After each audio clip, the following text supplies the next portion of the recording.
is to say near text. So it's like the Python example first case.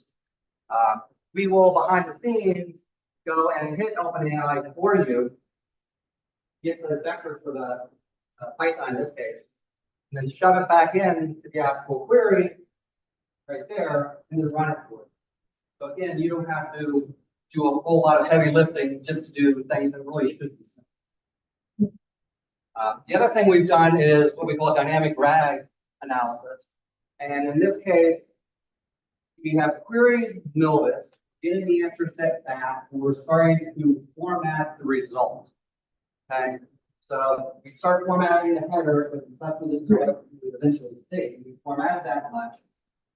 Then we start formatting the group, in this case, the stock group, a lot of stock portfolio examples. What we can do here is take that text and use it as part of a prompt, right, as we're formatting. So we can call this macro function that looks like so.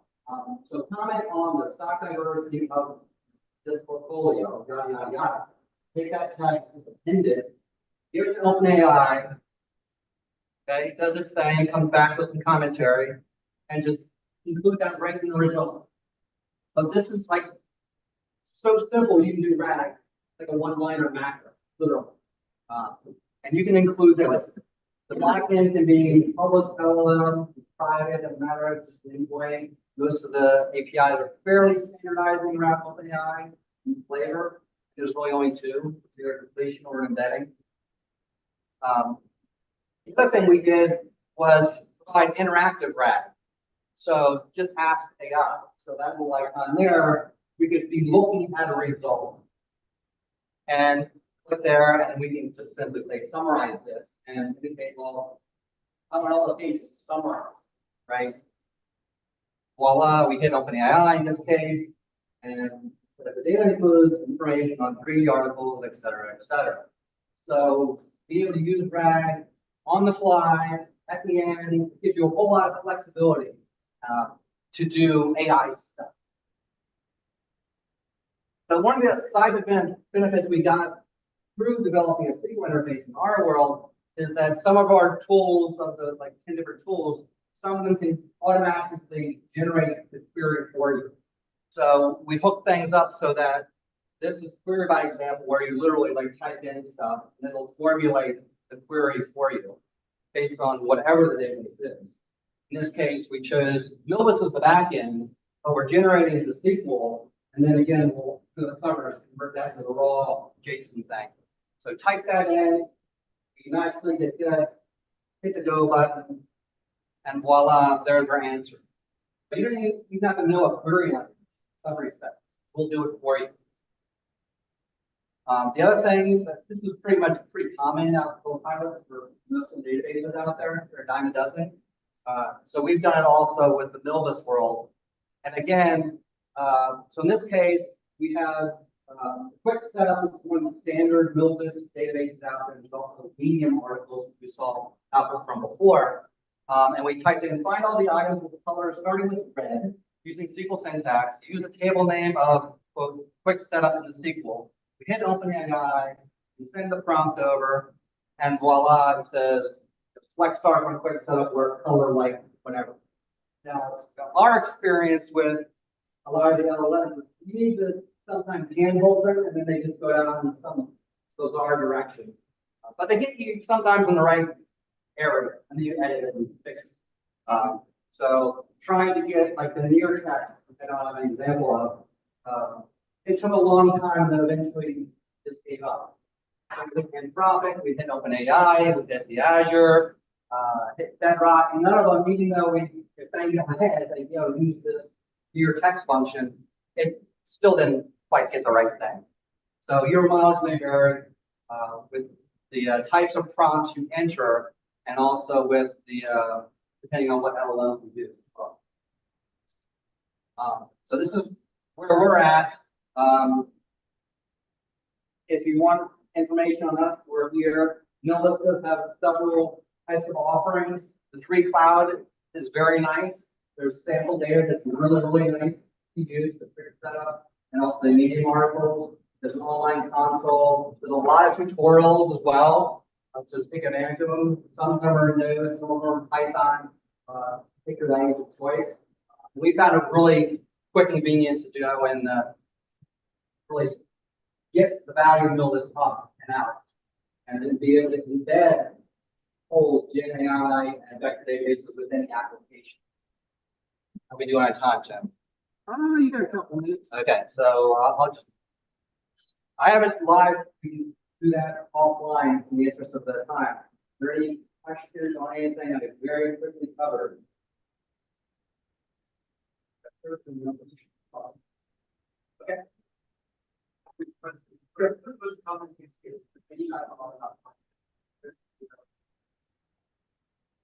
So we're very horizontal, so we don't really know what we're doing, but healthcare is using a lot for the units of multimodal search.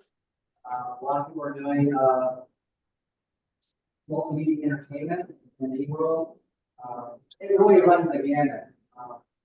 We're specifically not doing a chatbot. That's lazy, right? But we sell it. But for you and whoever's out, just experiment with fun stuff. Get motivated and see what's out there. Because they're really easy. There's tons of different services that are effectively great. So like my OpenAI account, I don't even know if I spent a penny on it. Rounding up. I don't know. Zillow is free. Lots of other database vendors have free options. Most of them have some AI vector capability. Find something fun and have at it.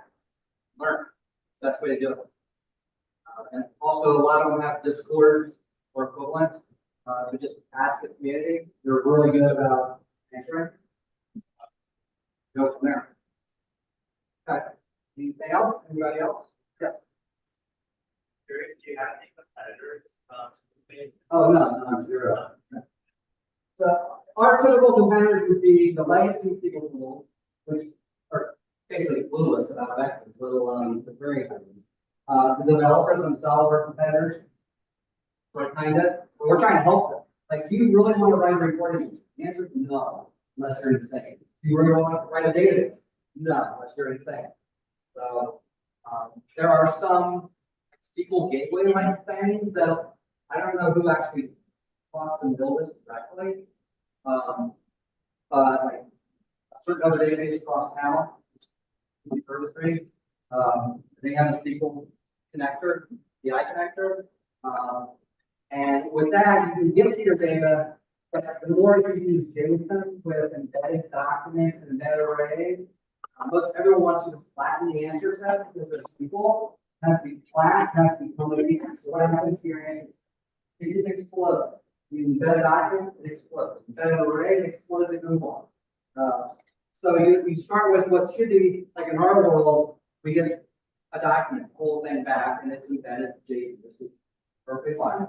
Whereas everyone else is going to take that perfectly one good row, actually the answer set, and explore that into God knows how many rows. Because it has to satisfy the homogeneous tabular nature. And then you get it back, okay, that's great, but now you can rebuild what was perfectly good to begin with, the database. That just seems crazy. So that's I think the state of the art. But again, I've done 6 of these. 5, 6. So that's my view. World. Anybody else? Can you move on to the next one? I have a quick question.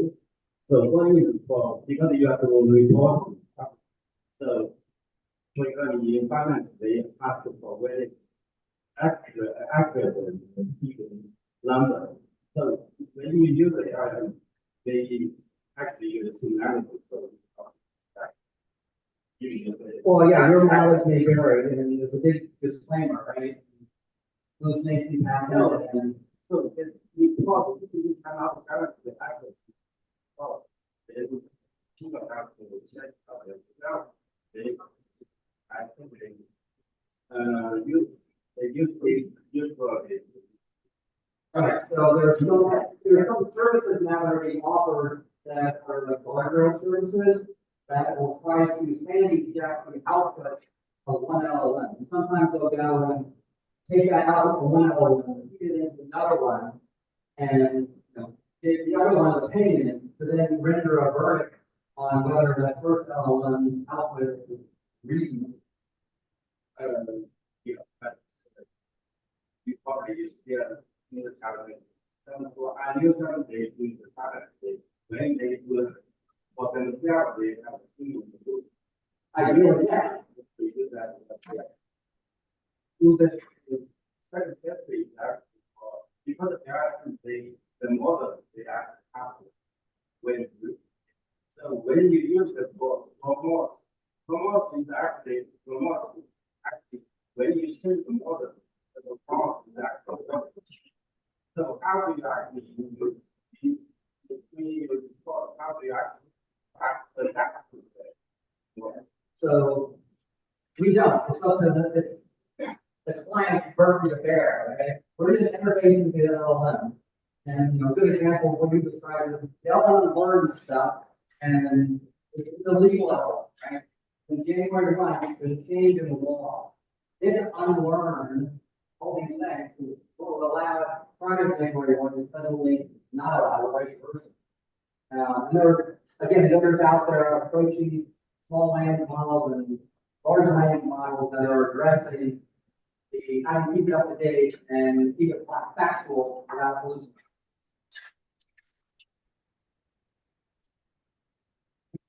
Anybody else before you move on? Very cool. Thank you all.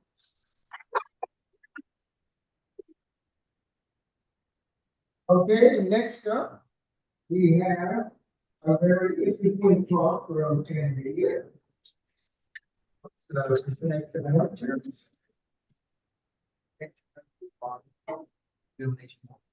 Yeah.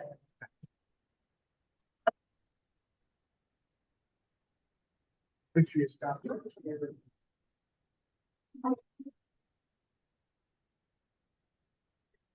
Okay.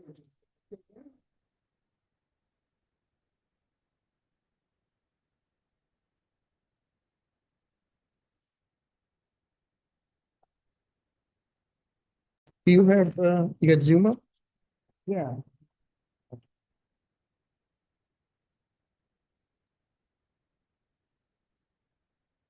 I have it running through the browser. Is that okay? Yeah, however you want to do it. Is it good the way it is, or? Let me just join the audio.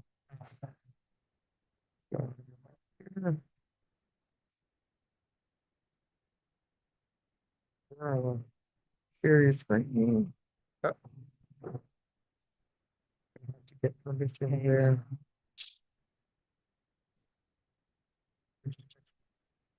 Oh, oops.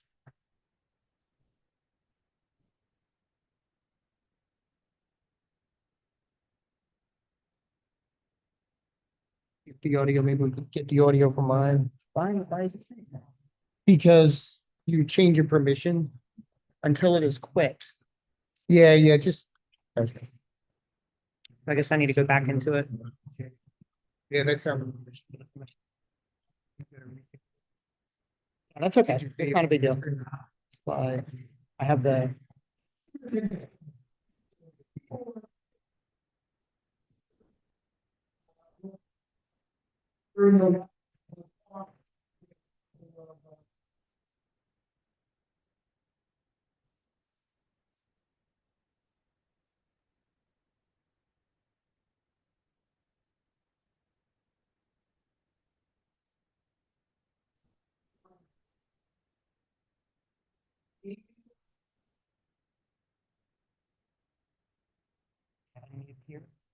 On that. Yeah, let me pass. Share the screen. And then do the thing that you do. And this should work. That should work. Let's see. Oh, All right, awesome. Hey, everybody, my name is Corey Nolet. I'm here from just outside of Annapolis, Maryland. Coming here to talk to you guys today about our work accelerating Novus on the GPU. A little bit about myself. I am a principal engineer at NVIDIA. I've been there for about 6 years. Vector search has been my life pretty much the entire time being there. I started out writing a library called QML, which it turns out relied very heavily on vector search. And then LLMs came along and OpenAI came along and everything kind of exploded for vector search. And now I'm spending a lot of my time leading teams and leading the infrastructure for vector search at NVIDIA. I'm going to go through 3 main topics today. I figure I should probably introduce the library that we've created specifically for vector search at NVIDIA, and then I will dive into our Novus integration with our library. But first, I'm going to give a brief overview of kind of the GPU and what's vector search and all that. I can skip parts of this if everybody's already familiar with this. So who here is not familiar with the concept of vector search or knows why we would do vector search? Anybody? This is nothing new to everybody here, right? You want to search for a bunch of vectors in a big pile of vectors. You want to find the closest neighbors. It's a lot different problem than a typical database search when you create an index in a regular database, like a relational database. Generally, it is what's called monotonic, right? You have a specific insertion point where you can start seeking to and search, and then you have usually a well-defined endpoint. Unfortunately, you can't just sort the vectors and start at a specific place in the database. You need to compute distances between vectors, and we have optimized ways to do that. So maybe a little bit more formal definition of vector search to kind of scope it a little bit about what vector search is and what a vector database is and how the two differ. Because a lot of people hear vector search today, they think vector database. They hear vector database today, they think vector search. It turns out vector search indexes are actually closer to machine learning models than they are traditional database indexes. And I think a lot of people struggle with that. If you don't tune a vector search index properly, you'll get garbage results. If you don't spend time tuning a regular database index properly, it might be slow, you're usually going to get the right results. So I define vector search as a subset of machine learning that includes indexing vectors and performing fuzzy search, often by exploiting spatial locality. So it uses math and it uses geometry to find the closest vectors. It encompasses the fuzzy search, both sparse and dense, clustering algorithms that are used to establish spatial locality, approximate nearest neighbors is kind of the underpinning for vector search, and it also includes vector databases, but it is not equal to vector databases. So what is a vector database? Well, the vector database usually built on top of the vector search algorithms. They add many different features that you would see in production right today. Scalability, durability, availability. These are things that many people have done for years before there were vector databases on their own. Now there are formal databases for people to implement these much more quickly and not have to do the same thing and reinvent it from scratch. So they often provide guarantees as well with regards to consistency, availability, stuff like that, data freshness in the face of constant ingest. So the GPU is not always effective for every problem. And I think, you know, as a company, we have traditionally been associated with the AI movement. So obviously neural networks, deep neural networks, everybody's using GPUs for that these days, at least for the training. I have been in a part of the company, and I'll get into the actual org that I'm in later and the software that we build, but I'm in a part of the company that focuses on what we call the data processing layer. Turns out GPUs are really, really good for doing data processing. For doing menial tasks, we have strings libraries. For doing variable length string processing, we've got it all. Over the past 6 years, we have built so much. Vector search was kind of a natural next step. So we find that GPUs can increase the throughput, the amount of vectors that you can push through an index at the same time in query. It can decrease latency. We've found tricks that we can even do over with online use cases where you only have one vector at a time and you want to get really low latency. Index building, we find, is what nearly everybody is interested in because that's just like training machine learning models. And that's a huge batch operation that we can crunch through really fast.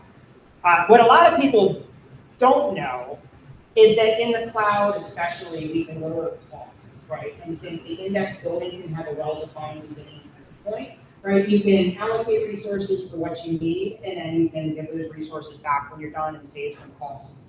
You can do it in much less time. You can do it faster. So just some kind of paradigm differences here between the programming models of CPU and GPU. You can kind of think of a CPU as a Corvette, right? It's faster per core. They're generally never going to have as many cores as a GPU has. A GPU is more like a tour bus. It can, it can do a lot of things at once. It's not going to do it as fast. The concurrency implementation with CPUs, we're all familiar with threads and threading, multi-threading. We use CUDA streams to do something similar in the CUDA world where you're submitting kind of a job that we call a kernel. You can submit multiple kernels in parallel as long as there's resources to submit them and they can run concurrently. The CPU is best when used when you're doing pointer chasing, when oftentimes when you're traversing a graph, you have completely random access to memory because the graph's somehow not stored contiguously, which is usually the case. But when you have heavy compute and massive parallelism, GPU is the way to go. Query performance is done through threading. Generally, we prefer batching using the CUDA streams with multiple threads in the CUDA world. Obviously, the best possible query that you can do on a GPU is when you have 10,000 vectors and you need to get all the nearest neighbors for those 10,000 vectors at the same time. We can do it all at the same time. And build performance is also done because we can batch as well. So now, who here has heard of Rapids? Anybody familiar with Rapids? We got one, two. There's not more. So Rapids has been around for about 6 years now.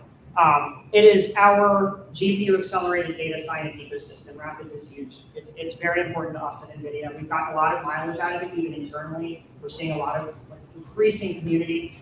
Essentially, you can think of us as libraries that are GPU alternatives to the popular PyData data science libraries. So scikit-learn, we have cuML. For pandas, we have cuDF. For NetworkX, we have cuGraph. And now we have cuVS, right? And it doesn't have a CPU equivalent, but we've started kind of expanding the ecosystem as we've seen needs continue to grow. And so this is what our stack looks like. This looks like many of the different Rapids libraries. We expose different APIs at the top layer for doing integrations or for users to use directly. We have Python APIs, we can have Rust APIs, C APIs, C++ APIs. We've got a set of primitives that we build our stuff off of. We expose those primitives as well for other people that want to use building blocks to build their own algorithms. Underneath, we have a library called Graph, which we had originally built as a set of machine learning building blocks as we were building cuML and our cuGraph library. So there's a lot of nice low-level primitives there for folks that kind of want to go low level and integrate at the C++ level, but they don't necessarily want to have to write CUDA kernels. They're not easy to write. We have these guys that we call CUDA ninjas that work at NVIDIA. Their formal title is dev tech, but they're extremely good at writing these kernels, and they're willing to take on the burden of continuing to update these kernels as new architectures are released, so that you guys can use this code and just know that it's going to work the best on whatever you're using. And then obviously at the bottom layer, we have all the CUDA libraries. cuVS came from Raft. We started with Raft when we were building cuML, and we started realizing, okay, nearest neighbors is super important to machine learning. Right? It's important for subsampling, it's important for classification algorithms, it's important for clustering, manifold learning, dimensionality reduction. So we really started getting good at building approximate nearest neighbors algorithms when we were building Raft. And then OpenAI started coming out with ChatGPT, LLMs, RAG, everything blew up and we realized how important that got. And so our approximate nearest neighbors outgrew Raft. And that's when we decided to create a library called cuVS. It's a top level library. CUDA vector search is a lot easier to market than a library called Raft that happens to be the same name in many other different implementations of different things. So we are currently in the process of migrating things from Raft to cuVS. We were hoping to have that done in August. We're going to finish it in October, but it's still fully usable today. We're no longer going to be updating things in Raft, but Raft does have the more feature complete versions at this point. So as I talk about Raft and cuVS, I'm going to be saying cuVS, I'm going to be kind of using that in place of the fact that Raft might still be the library that you want to go to today if you want everything that we have to offer. Several algorithms. This is kind of the standard algorithms that you would have in a vector search library. It starts with brute force, which is the most naive. Exhaustive distance computation that doesn't scale particularly well, but it can be really fast for smaller data sets. And it's pretty much exact. Some non-determinisms when there's smaller values of k, but IDF flat and IDF BQ can partition the space. BQ can quantize the vectors to shrink them down so you can fit more. And then we have this novel algorithm, and we've published a paper for this as well called Kygra, which is our kind of answer to HNSW and graph-based methods. It's built from the ground up for the GPU. Unlike HNSW, we try to do as much in batch as possible. So it's not a hierarchical graph. It is a fixed degree graph. It is a flat graph. I'll talk about it in a little bit, but we have found a good way to integrate with HNSW so that we can build a graph. It's a Kygra graph on the GPU, and we can convert that into an HNSW graph. But Kygra right now is kind of our answer to online search in the vector search space.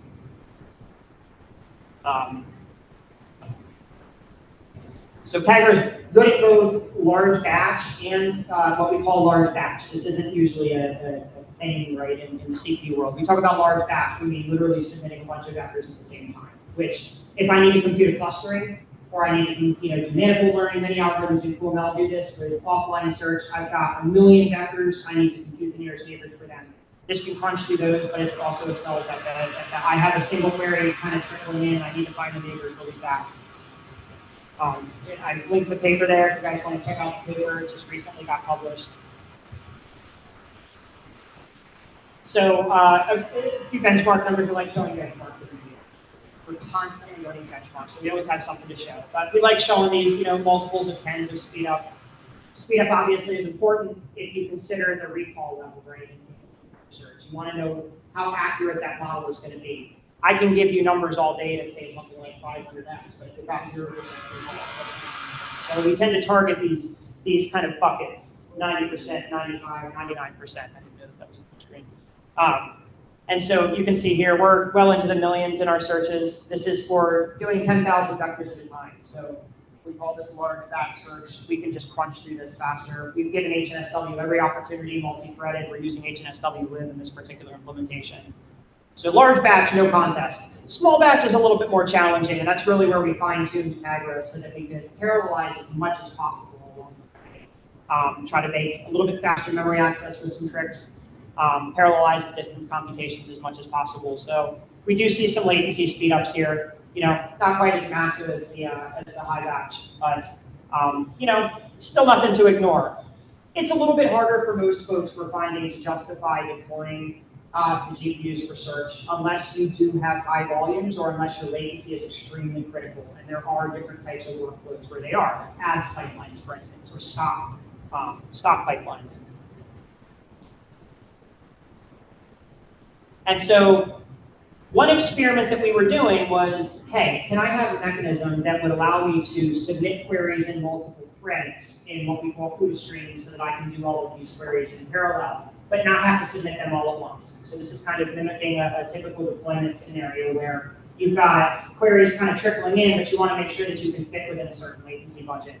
And we were finding originally this blue line here, that when we started getting up to like 8 threads, that blue line started trailing off here. Essentially, the performance, something was causing a bottleneck here. It was causing contention. What ends up happening when we're submitting these queries is we're launching multiple CUDA kernels, and we're trying to make sure that those CUDA kernels overlap. And for some reason, at that 0.8, we couldn't get any better. And so we decided to kind of flip the problem on its end a little bit. Instead of launching multiple CUDA kernels, we said, let's launch one CUDA kernel and then have the CUDA kernel itself do the scheduling, have a little job queue in there so that it can start kind of processing queries as they come in. And this is where you see the red line that kind of has a little linear increase as we continue adding threads to the problem. The yellow line there is what happens when we submit 10,000 queries at once. And so you can see here, the big thing to take away from this slide here is that we've managed to get to the point where submitting in 1024 threads, you can reach the same performance, the same amount of throughput that you can get by submitting all of those 10,000 queries at the same time. So this is kind of like a new thing that we're working on right now. We're hoping to get this integrated into Novus soon. This is a big deal. You notice the latency here. Latency is not always the inverse of throughput, right? So we measure latency separately. This I was throwing together over here at the table because this is such new information, but this is in seconds and not milliseconds. But the latency stays very, very, very low through all of this. Kaggle index build times are a big deal. Again, price performance numbers here. I believe, we ran these on AWS. We tend to do cost normalized numbers when we provide the speed ups. But these here, I think, are the raw speed ups. But you notice, I mean, there's just a huge gap, right? We kind of dominate the build times when you can build on a batch of vectors at once. There are methods for being able to do incremental builds as well. What's nice is that this works really well with the Novus model because the Novus model uses a design whereby it converts these big files of vectors over to vector search indexes all in kind of a batch. So this really works nicely. So we find a lot of people that don't want to adopt the GPUs for search. They want to adopt them for the build. Build is easy to offload. It's easy to justify the cost savings. our answer to that is being able to build the Kaggle graph on the GPU.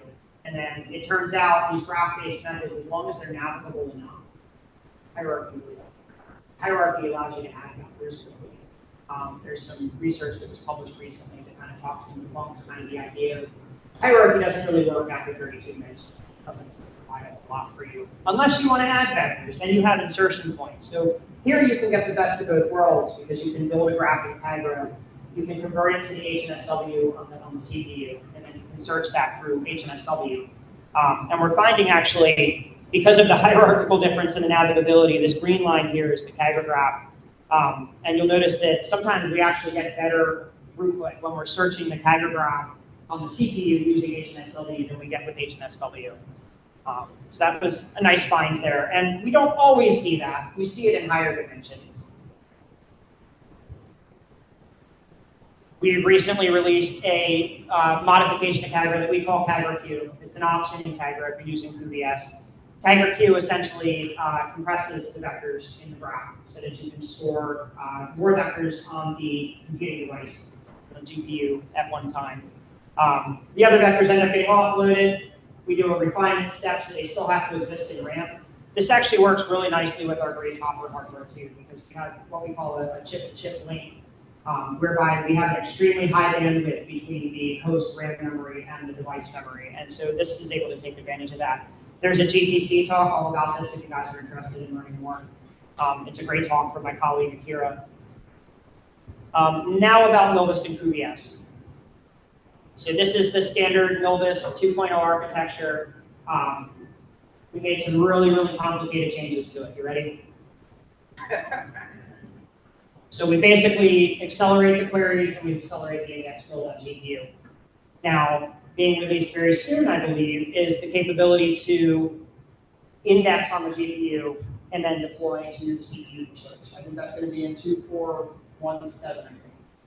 2471. Whatever the next release is. 2471. Okay. So with Milvus, we wanted to see what we could do because obviously we have to start investigating this early and see where we can go.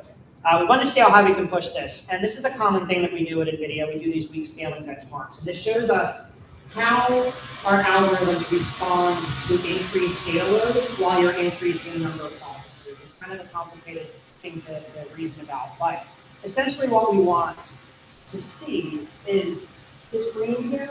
As we double the number of GPUs and we double the amount of data, we didn't want this green to continue growing because that means that there's some inconsistency there. It's not a linear scale anymore. The fact that this green doesn't grow means that we have a linear scale. As we continue doubling the GPUs and we continue doubling the data, the amount of time that it takes to build indexes does not change.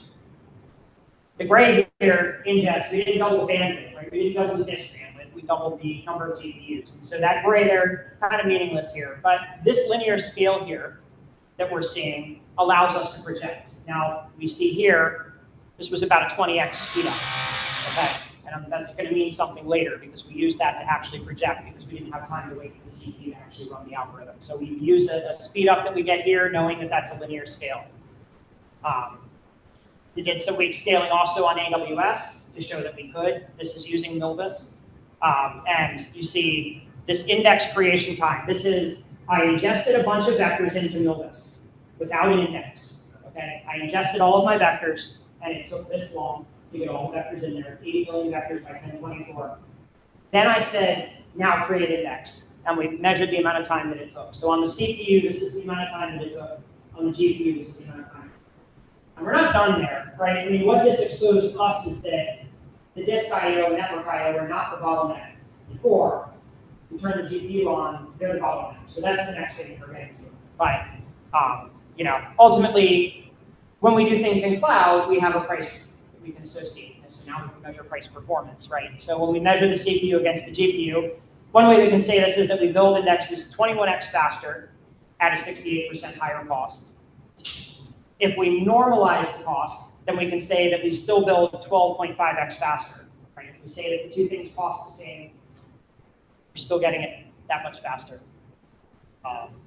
So we decided to see how far we could push this, right? So we started with 1 terabyte of raw data. That's raw data. That's not 1 terabyte of vectors.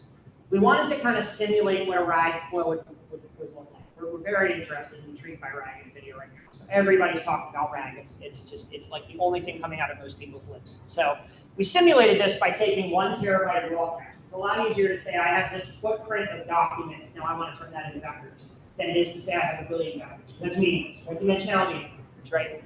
So we say raw text. If we use a chunk size of 300, so we say 300 words, right? We don't split over sentences. It's a tumbling window that makes the math easier. It's a simple division, okay? That turns into, once you do the math, about 635 times 1020, a million times 1024 vectors. Ingest took about 11.5 hours in Novus. It's not great, right? We're working on ways to fix that. It's not great. We're trying to do some more stuff on the GPU there too. Where we start our thing here is we have 2.5 terabytes of vectors now. We get an explosion of 2.5x, right? We ingested all that in. Then we said index build. This is using our IBM DQ algorithm, so we can fit everything in device memory. We were on a DGX H100. That means we have 8 GPUs. It took 56 minutes to do all this on 8 GPUs. So that's parallelizing over multiple GPUs. This was a dual socket system, okay? So on the CPU, now we did those prior benchmarks, right, with the weak scaling and everything. There was a reason for that. We had a 20x speed up with the weak scaling. We now know that that's a linear speed up. So now we can say, okay, we can project and we can say, how long is that going to take on the CPU? We didn't have 6 days to wait for this. This was something we did right before GDC. We had like 2 days. So we couldn't wait 6.22 days. But this is what we projected that would have taken on the CPU. It's a huge difference, right? You have DGX H100, you have, you know, and I think that kind of speaks for itself. But we're doing great things with Novus today. We're continuing to push. We want to get to the 100 terabyte next, which is going to require us actually getting Novus deployed on Slim. So we're going to do that. We might try to contribute that back. But we've got like a supercomputer with like thousands of these DGXs, and we want to run it on that because we want to find out when we get to the petabyte scale eventually. Some other things that we encountered, so that really long ingest time, that 11.5 hours, we started doing some profiling of that. We decided to try to swap the MinIO out with pure storage, which we used it in NAS. It turns out we were able to reduce the upload time to the object storage by quite a bit. See the blue here going a lot smaller. That's the shrinking time there. So that's one thing. We're also we're trying to accelerate end-to-end the MinIO, the actual object storage, right? Can we bypass the CPU, excuse me, as much as possible using this technology we have called GPU direct storage? Allows us to essentially cut the CPU out of the mix. We have an initial negotiation that we do with the CPU to say we're going to need to read a bunch of data from the disk. And then the CPU says, okay, bro, go ahead. And then we just have a direct connection. And that's some other stuff. This is one of the things that Pure Storage is using here too. So some lessons we learned throughout all of this. We kind of learned the hard way. Some of these things were just as simple as increasing the number of data node processes that we ran on the machine. It didn't occur to us at first. But that actually really sped up. We noticed that we weren't able to saturate the disk bandwidth. And so that helped us actually get closer to saturating the disk bandwidth. We don't have an overwhelming number of people doing Novus on the GPU today. So we are trying to learn all of this and be more prescriptive. A lot of people are asking us for how to do it, right? We ran into some issues trying to place both the index and the query node processes on the same GPU. So for now, we're separating them. And it seems like this works out the best, right? If you have on-prem hardware, this can be a little bit easier to do. If you have cloud hardware, I mean, it just takes allocating more instances. The NAS can improve network performance. Apparently they're telling us we can leave. And increasing the, we also noticed in these long structured merge type of paradigms where you have these, the way this works, you have these big segment files, and the segment files grow to a certain size and they merge together, and then they convert over to a vector search index. It's not as costly to load 100 of those little segment indexes on a single CPU. It's a lot more costly when you need to do search to load like 100 things onto a GPU. Because the query ultimately needs to be broadcast out to every single one of those, and they all need to be searched. And so it turns out increasing that segment size so that it kind of more aligns with the size of memory that you have on the GPU allows for faster search. So for some next steps, these are things that we've been working in our collaboration with Novus, building the categraph on the GPU and searching with the CPU. That should be out soon. Lower precision to be able to increase the amount of data and index sizes. Sparse nearest neighbors is something we've had in Raft for a long time. It's going to be moved over to QBS, so we're going to expose that through Novus. Extreme filtering can be challenging on the GPU for graph-based algorithms, and this is something that comes up when you're doing hybrid search, for instance, and you go dig into your SQL database or your NoSQL database, and you have like 3 records out of a million or 3 records out of a billion, and you now need to filter your vector search index for like 99% of the data you don't need. That can be really challenging. It can drop recall. We have a pre-filtered brute force that only computes the distances for the vectors that are, supposed to be included. And so we're going to kind of make that transparent by adding that to Tigris so that when you're filtering out 99%, it uses brute force. And of course, we want to be able to support hybrid search so that we don't have full capability. So we're integrated with Novus, and we're by far our closest partners are Novus, and we love them. We have a lot of other integrations going on too, and we've been very good friends with Phase for a long time, and work very closely with Meta. Ideally, the next step for the Novus integration with QBS is going to be through Phase. So right now, QBS is integrated into Phase, so you can use it with Phase, and you can use it with Novus. You can also use Phase through Novus. What we would rather do instead is have QBS integrated through Novus so that you can use QBS. So that's going to be a next step there. Kinetica has integrated QBS. We've seen it's like an 800-pound gorilla in the search space, so of course, that's a no-brainer. We're actually working very close with a company called SearchScale. A bunch of Lucene committers. We did a talk at Berlin Buzzwords. If you guys are interested, it was very well received. We're hoping to make a huge impact there too. And so here's some resources. All the rapid libraries are free and open source.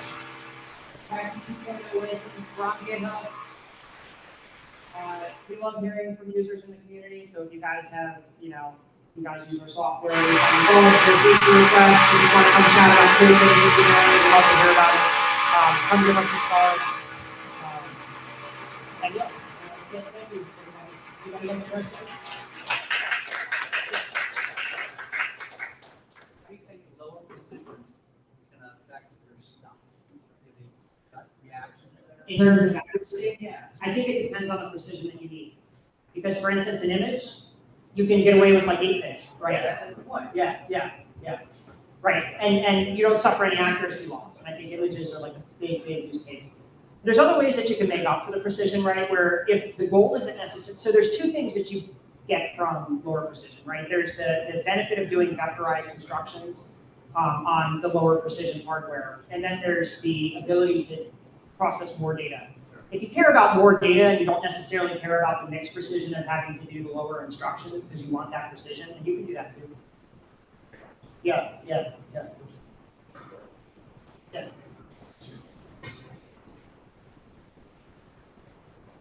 So I noticed all your examples were on current generation hardware. How does QBS, Tigris, et cetera, compare benchmarks to its prior generation compared to the Volta hardware and the Volta sort of kind of going out of the Volt is actually the minimum that we support now. So it is kind of getting old. It's still great. I mean, you still get parallelism. We obviously always try to use newer generation stuff. But some of these benchmarks I also did, I think that one of them was on T4, I think.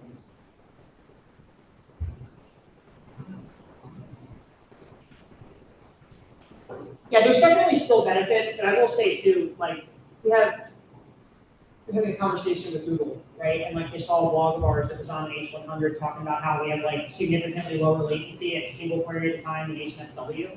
So they ran some benchmarks on a T4 instance, and they're like, this isn't faster than scan. And it's like, well, come on, that's the thing's ancient, So I mean, it definitely scales the performance down.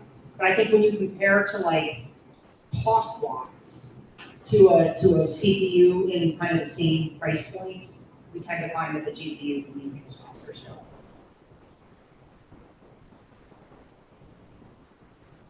Hello.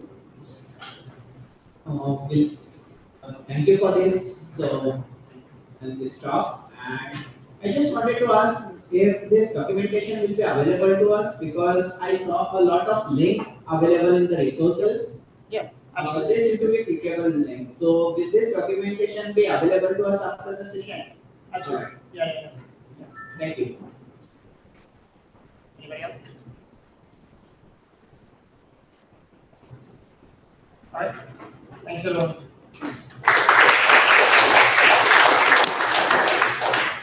That was pretty awesome.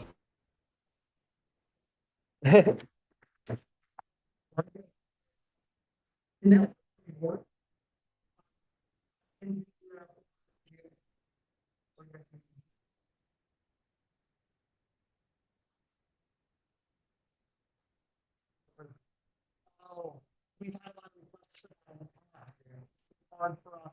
I think there's been a little effort to get back into general working on square. But it's been hard. Yeah. Got them compiling this stuff. I don't know that there's been like thorough benchmarks.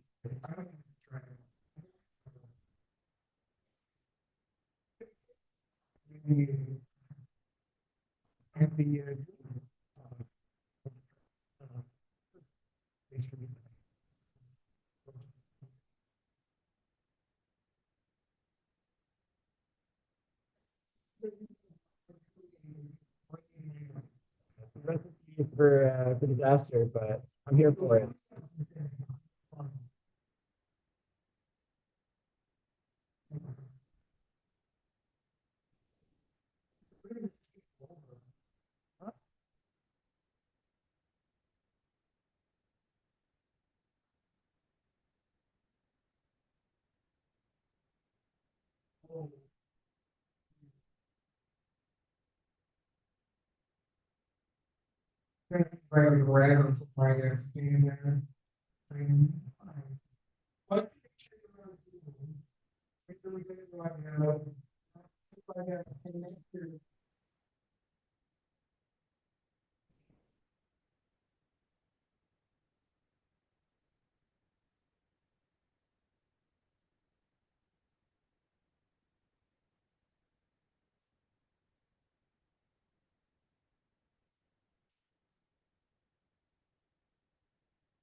$5 million, what could go wrong?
Okay.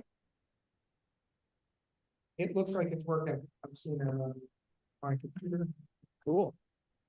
We'll see how the audio goes. I guess for this part. Hey, everyone. I'm Jacob. Thank you so much for sitting around for this talk.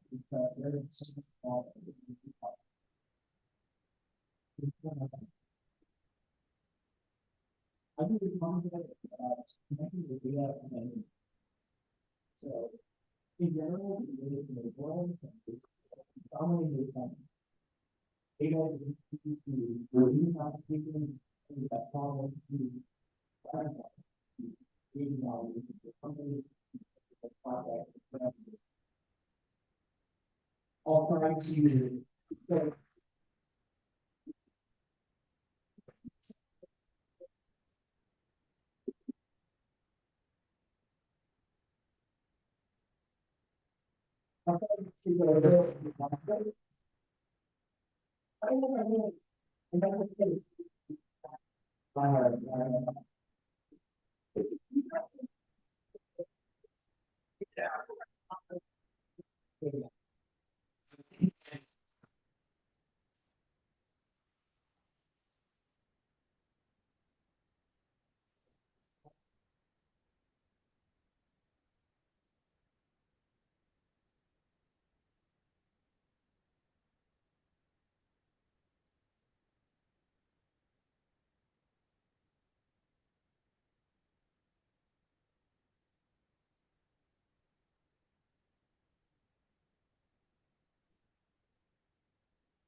So, roughly speaking, we can organize data on this.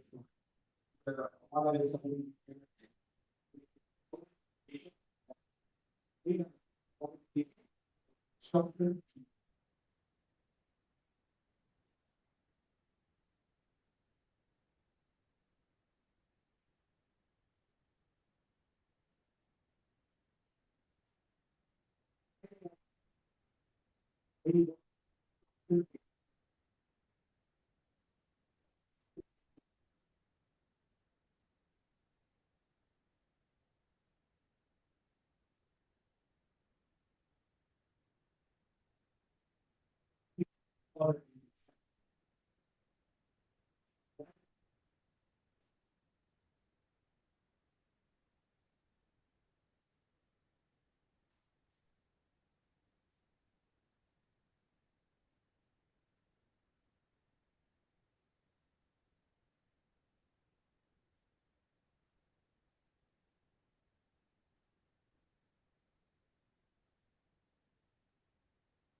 gotten lucky with the construction for a minute. I don't want to jinx it. Okay, so for the next section of this, I'm going to be walking through. Feel free to follow along, or to just follow by watching the presentation. But consider that we 51 open source student helps you to story, we do a lot of data. Hugging Face is the integration of them. Why this is so valuable and important? Because Hugging Face is awesome. And I was going to save this for the end, but by the way, we also have an integration with Novus. Yay! The 51 docs or the Novus docs, and check those out there. Blog posts from companies. We have a ton of cool applications, plug-in and otherwise built on top of that. I'm going to show you a little bit of that vector search stuff in 51 momentarily, but let's get into the data. Okay. So I've got a notebook up here. Let me increase size so people can see. If I put that there, okay. All right. I'll just click the buttons to go through the cells, and hopefully that'll be good enough. But 1 second.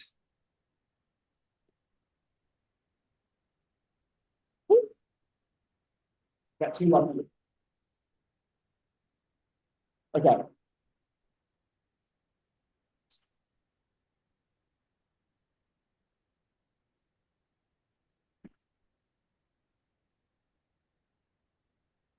And in the meantime, let me show you. This is 51. It is an open source library. You can view all the source code right over here. Doesn't have quite as many stars as Milvus, but still 8,000 stars. It is available via PyPy. So if you write Python code, you can just install it via the Python package manager. You can check out all of our docs, all of the tutorials, blog posts, tons of resources there. And here's Hugging Face, which everybody is probably familiar with. But this is the place where everybody shares their models for large language-based applications, for visual things, just any types of models typically that are transformers or diffusers. So GPT is a transformer. That is what the T stands for in GPT. This is part of this new wave of AI that has become so powerful over the past couple of years. If we go to Hugging Face, we can see they've got models. We can actually filter by them. They've got data sets. They've got spaces and tons of other things. And you can even go to this libraries tab and see a bunch of data sets that are in 51 format that you can just download there. But we are going to go to the notebook and start coding. So we're going to install a few libraries. We're going to install the Transformers library from Hugging Face, the Hugging Face Hub library. This is going to allow us to pull things and push things to the Hugging Face Hub, and then 51. The last thing is just UMAP, which is a dimensionality reduction technique. Like PCA, if you guys are familiar with principles of analysis, it takes the high-dimensional thing and allows you to find some lower-dimensional structure in them that you can then use to visualize and interpret the results. UMAP is just a little bit smarter in some ways, preserving the global and local structure. So lots of talking, let's actually code. So the first thing we're going to do is we're going to import some stuff. We're going to import 51, some modules in 51, lots of imports there. Now let's load a data set. So 51 has a zoo that has a bunch of default data sets. And too far, logo, images, you can download and load any of those without having to do any custom importing. You can also load your own data, as we'll show momentarily. But then you have this data set object, and we can print it out and see what's going on here. Oh, what happened? Trying to do too much. We can see a preview of what this data set looks like. And we can see these fields right here. So this is the semi-structured stuff I was talking about. So you have some attributes, some IDs on everyone, file path, tag, metadata. But then we have things like this ground truth or predictions, which have some nested or embedded semi-structured data within them. But let's actually do something better and just visualize the images themselves along with all this metadata. We can do so by launching a session. So often with this type of semi-structured data, especially when it's visual, it makes sense to just literally look at it. And so this launches an app, which is just going to open in your browser. You can also open it right in a notebook. And just to clarify, I'm running this in a VS Code notebook, but you can also do this in just a Python process, in a Jupyter notebook, in a Databricks notebook, all over the place, Colab, wherever else. And you can see the app here. I find it easier to work with the app in a tab in my browser. So we're going to do that. And we're going to load. We're going to go over to this data set that we just created. And we can actually scroll through it and visualize these images. We can click into them. We can see what's going on. We can inspect the predictions, the ground truth. We can filter. So let's say we just want to see things that have a person in them. And we want to see things that, let's say, have a prediction of a kite. And then we can see all of those images right there. We could even filter by prediction confidence. And this is just one example that shows detections with certain confidence, but you can filter based on any of these attributes. Either they can be custom attributes that you define, or they can be some of our built-in semantically meaningful attributes. So we're visualizing this data. That's great. What can we do with it? Well, one thing we can do with it is let's reset these and let us compute an index on this data. So we go to this. All I did here was I pressed this backtick button on my keyboard to open up this panel. We can compute similarity. So let's say I want to select the entire data set.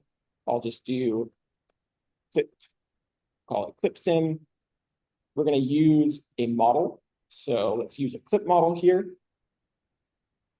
So what this is going to do is it's going to go through all of our images. It's going to take a clip model, which is this multimodal model that can look at images and text. It's going to pre-process necessary images, going to generate the vectors for them, and it's going to put them into a vector database. So we can query it. So now that we have that, let's first do an image similarity search. So let's take this, let's just do a checkbox here. And now let's click on this button up here to show similar samples. So what that's doing right there is it's like a GUI, this UI where we can utilize the vector database for our visual data. We can take that image and then it's going to look up the vector associated with that and do a query with that vector as the query against the vector database and show us all the images whose results were the most similar. We can set a threshold, we can do lots of fun stuff. Here I didn't set a threshold, I just told it, give me like the top 25 examples. But we can even do another example with a text-based prompt. So I could search for kites flying in the sky. So now it's going to take that text, it is going to embed the text, compare that against and here we don't get too many results because data that only have 280, but this scaled up because of our to however large it is at node. You can also do this on patches and belts, and you can have objects within an image and font, and then search only objects and not your text or visual query. Cool. So this is just a dummy example. Now that we have this data set from the zoo, that's great. Zoo only has like 30 data sets in it, but where do we have more data sets? Where is like the hub for a lot of new data sets these days? Well, Hugging Face. So Hugging Face has all these data sets that are in W1 format, but they also have data sets which are just in Parquet format. So when anybody uploads a data set to the Hugging Face hub, it's typically uploaded in Parquet format, just in efficient format for processing all various data. And that may not be the best thing for interpreting and actually being able to parse and filter and query our visual data, but this is what people do. And fortunately, we can take these data sets that are in Parquet format and actually convert them automatically into 51 format. So let me go here and let me choose a task. So let's say I want to do an image classification task. And I'm going to look at the data sets by trending, and I can see the data sets with the most downloads, and I can see this whole list right here. So there's some things that we're familiar with probably, like CFAR, we have ImageNet, we have MNIST, we've got a bunch of other things. So I'm just going to choose this one right here. This is the WikiArt data set. So it's got a bunch of art images. So these are pictures of paintings in various styles from various arts. And you can see they have this little preview of what's going on in the data set. We have these few images and we have these categories associated with them, but this doesn't really give us the ability to interact with the data. Never mind actually process on it or train a model, because first we need to understand it and then maybe filter it and maybe find the bad images or find the subset that we're interested in so that we can train a model for our particular use case. So we can just take this data set, we can take the repo ID here, just this person's name and the data set name for this repo. We can just plug those back in to our code over here, and we can load, where is this? Aha, okay. And we can just load this data set directly from the Hugging Face Hub. So we just got to specify the format is in Parquet. It's going to take it. It's going to take these classification fields, these features in the data set, and it will turn those into classifications in our terminology. And here it's going to download and create this data set object. Should be pretty quick here. I'm just taking 500 samples, but you can do this with thousands, hundreds of thousands. We have people who do all types of things with this. Now that we have this data set, we can print it out as we did before.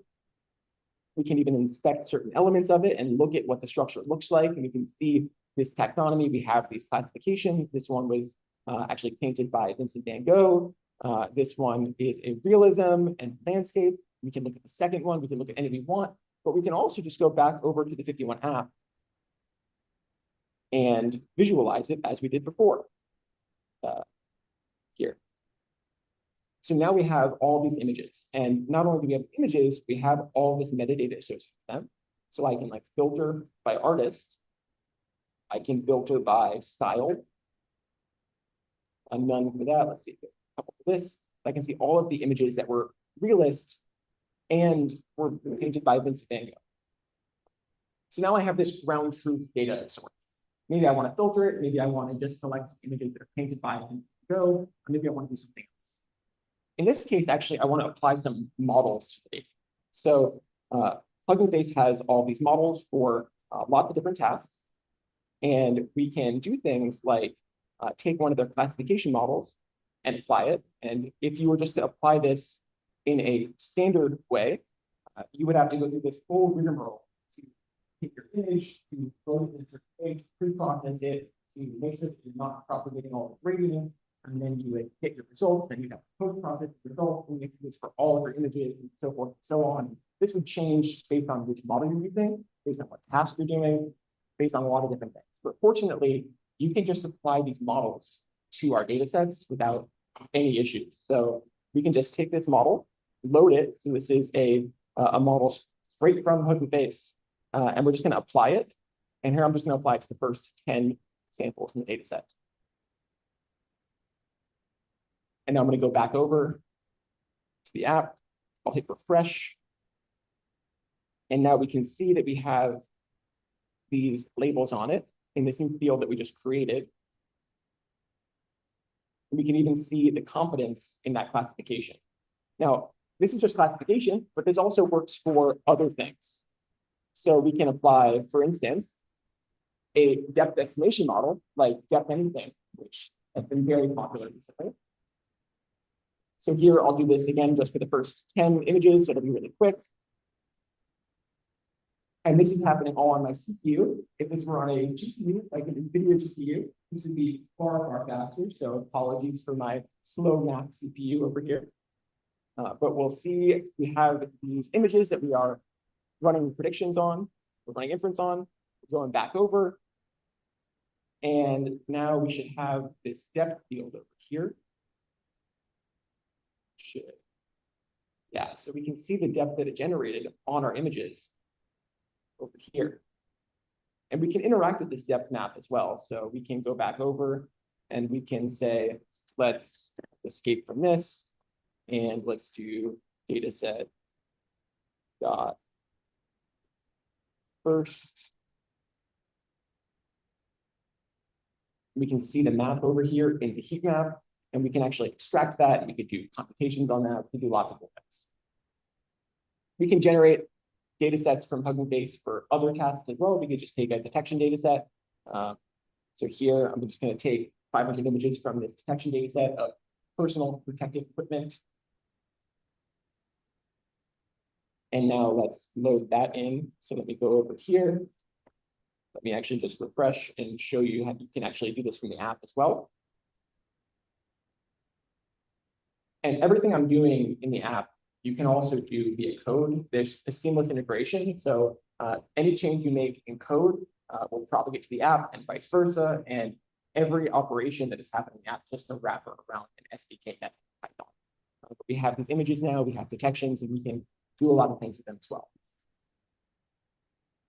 We can also run models for other tasks. So if we're interested in more multimodal things, we can use image captioning models or VQA models. Oftentimes they're from Hugging Face, other times they're from different providers. Sometimes they're from endpoints like Replicate or Fireworks AI provides. You can use any of those. So here's a plugin to 51 that allows you to do that with some image captioning things. We've got some VQA, visual question answering, which allows you to ask a question about your images. So plugins for that as well. So I'll show you what that looks like. So I can just go over here and I can click on this and let me just type in VQA and I can choose what model I want to use, and you can add your own models. You can do whatever you want. The point is just that this makes it easier to connect your models and data. So I can ask like, what is the person doing? Let's see what it tells me. Now these models are not perfect, but it says the person is wearing a mask, likely a surgeon, and looking through a microscope. So maybe that's correct, maybe it's not. We are inheriting the biases of the model when we do something like this, and we have to be aware of that. But the point is just that we can now have this UI and an SDK via which we can connect the models and the data much more easily for whatever for these tasks we want. We also have integrations with GPT-4o and lots of other cool things.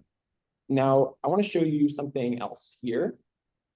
So let's go to, let's actually go back here. Let's go to the WikiArt dataset again.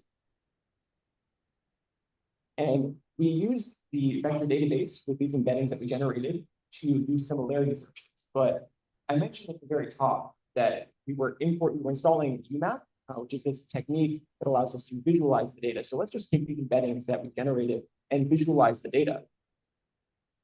So I'm going to compute visualization here. And there's no magic going on. These are all open source. You can see the code for all this stuff. And you don't have to use clip models. You can use whatever models you'd like. Any of the models that expose embeddings in Hugging Face or in the OpenClip library are possible, and you can also use your own. But let's just call this fit viz, and I'll use embeddings. Oh, I didn't save them before, so I'm just going to do it again. But you could just save them, and you could prevent having to deal with all that. Should be pretty quick. So it is going to run this on all of our images. It's going to then take all these vectors and find the relevant information in them, find the structure in this data set. So it's going to try to optimize the peak, both local and global structure, while getting a very, very small dimensional, essentially manifold. And in this case, it's going to do a two-dimensional manifold. It's going to project this into approximately. So this should be done very soon. Again, this is not on a GPU. Yeah.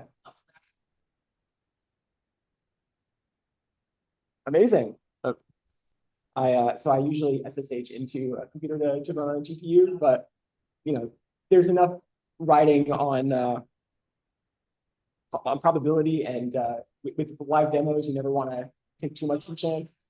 But yeah. Yes. Yeah. So here I've just opened up a panel. You can also create your own panels. But here I just open up a panel and I'm gonna take this key where I save my results.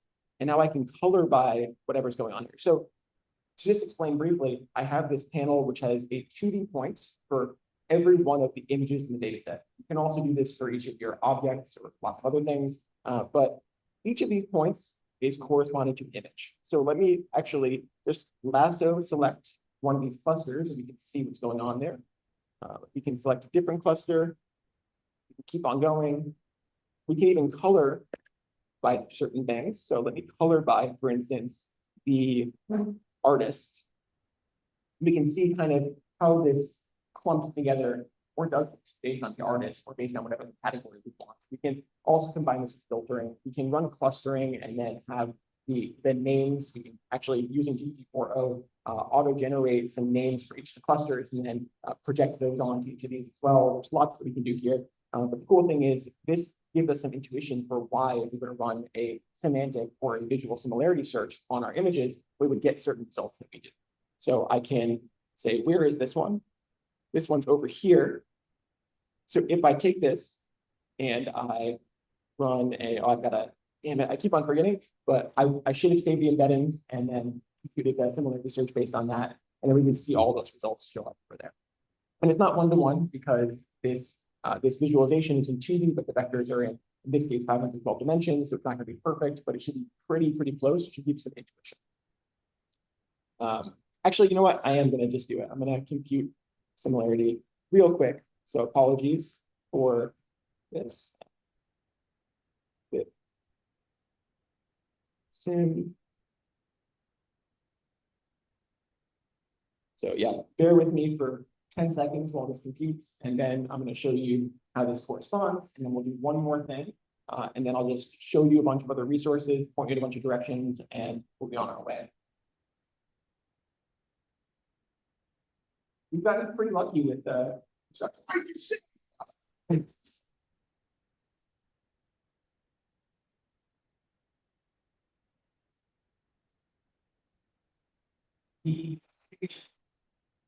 The classification is what? Classification.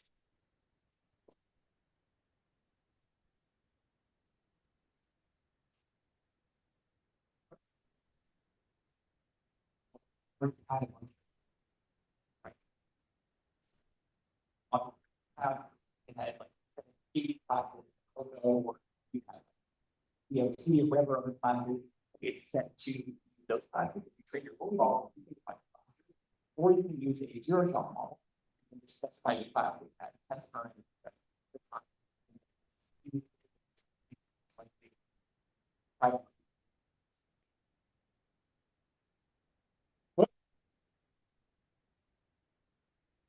Try this one more time here. This one. Now let's do a similarity search. So now we see all these results over here. So now let me just click on all of them.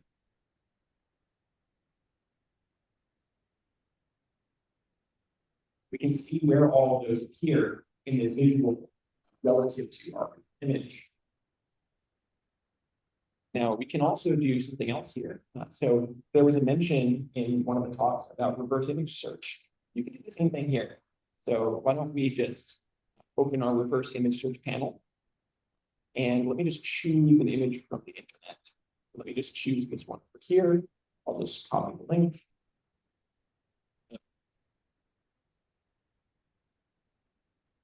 Now let me paste it in. You can also use files that are local on your computer.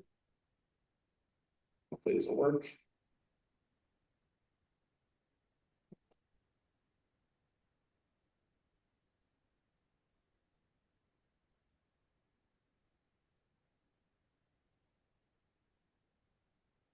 Yep.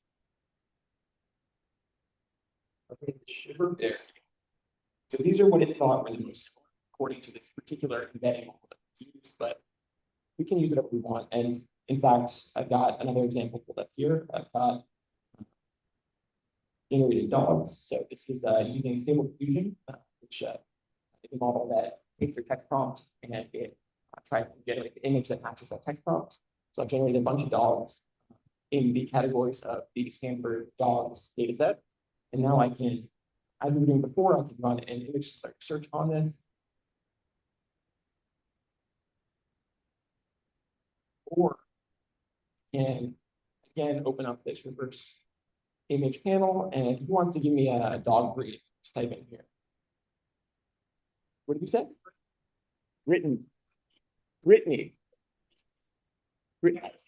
I've never heard that before. I'll do a golden retriever. I don't know how to spell that. Golden retriever. Right. I like this one. We'll choose this one.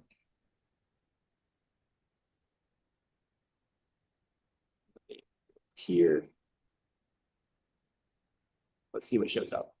And this is going to show us something else interesting, which is it does a pretty good job, but there's probably not going to be exact overlap because these are images that are generated, so they're from a different distribution than natural images. So when you embed them, they're going to be kind of far away potentially from real images, but you still get a pretty good result here. The point is just that this allows you to better connect your data and your models. You can do lots of interesting things.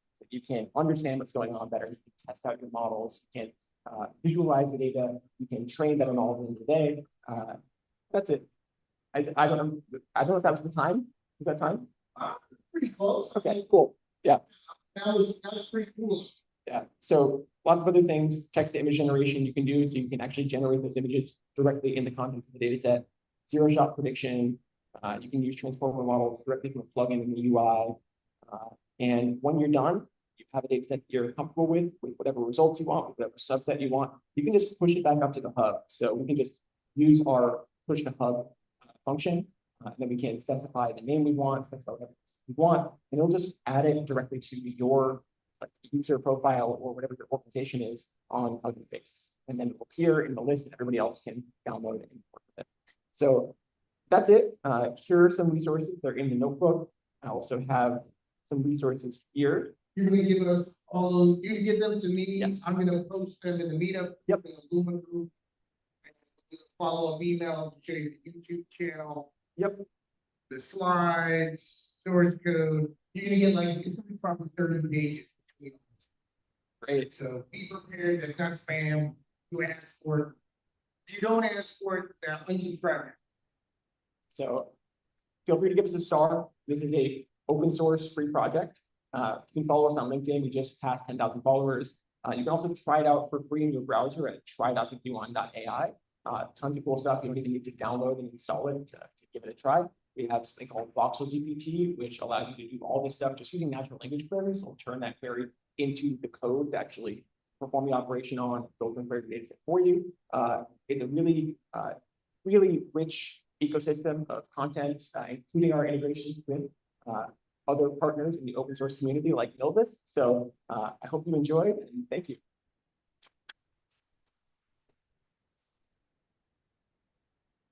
That was pretty awesome. And again, open source, gotta love that. Gotta love all those really cool examples. I am definitely gonna try them out. We will share them with you. Send them to me, we'll get them out to everybody. Anyone who asks a question, we come up with we get a company shirt and one of the sky. Here, there's stickers for everybody. We could either, we got a couple options, we could do a couple more questions because we get a little bit of time. We could do a little networking where I can show you some the intro level stuff. And video going way deep into it. You show up for everything in a few seconds. It's like, but like everyone at home, yeah, I'm just gonna go into the notebook and you'll think the bottom like very easy. But it was awesome. It was awesome. I mean, I definitely got to play around with your stuff there. I hope you do, and feel free to reach out if you have any questions. Myself and other people at the company are always happy to answer, and we have a really, really helpful Slack community. So we've got about 3,500 people in our open source Slack, constantly asking and answering questions related to everything data-centric AI, ML. So,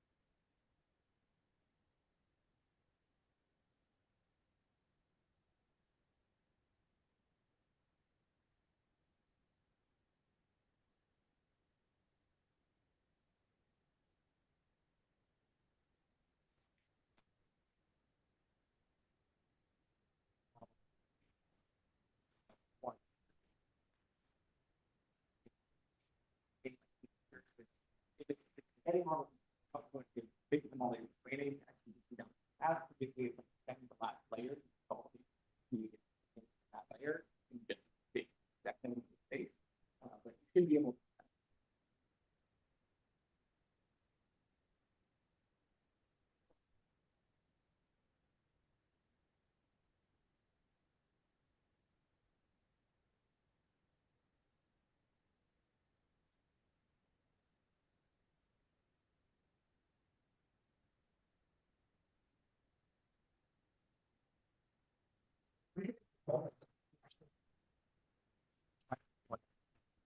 For CVPR, which is like the big computer vision conference that happened a month and a half ago, 2 months ago, we actually scraped all the papers that were at the conference and then embedded them using text embedding model, not image embedding model, and put all like images of the actual papers with the text embeddings up on there, so you can do that data set, see how flexible it is.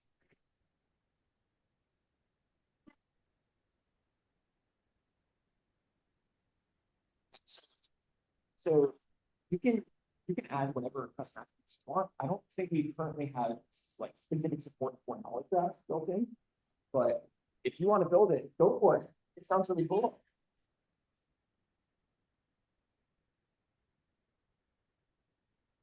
It's definitely really. We have just added the functionality for people to link from one to the next, so you can actually like put the URL of something in and have it linked back and forth. So yeah. Oh. Yeah. Sure.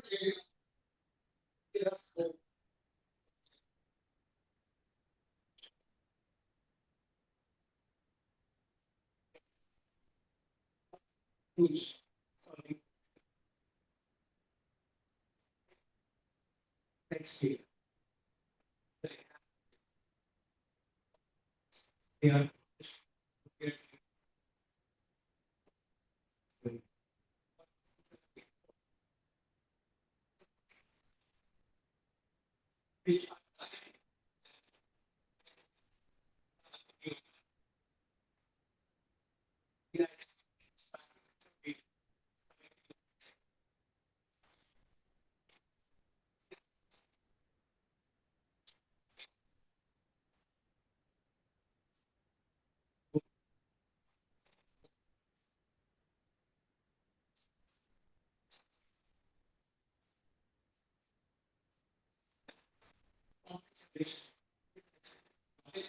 You're looking for, let's see what is the past book. Let's see, can be applied to. Then how can we make that data visual?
Oh, yeah, that was my Yeah, cable. I that- forgot about that. Yeah, that's what I'm trying to get.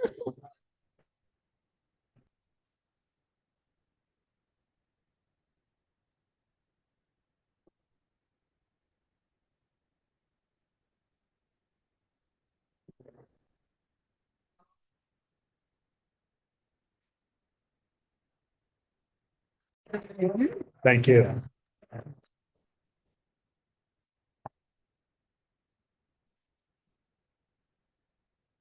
Like, how can I register for next one? Okay. Or if you go to the meetup.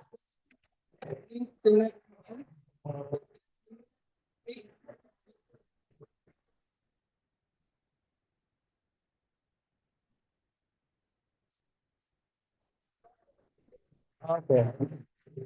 I have to join it, right? Yeah. I have to find out you.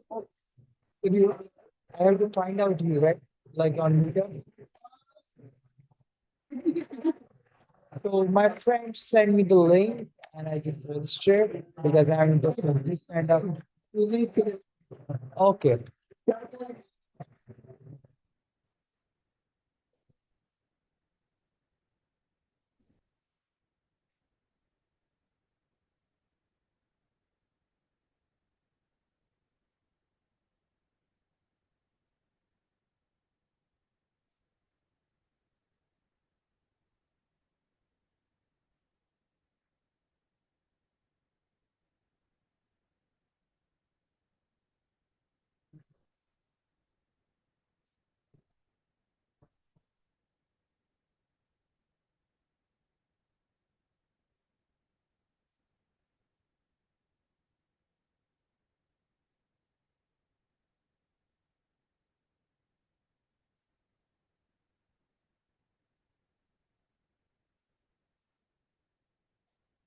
maybe you might want to join one of these companies that's going to be speaking.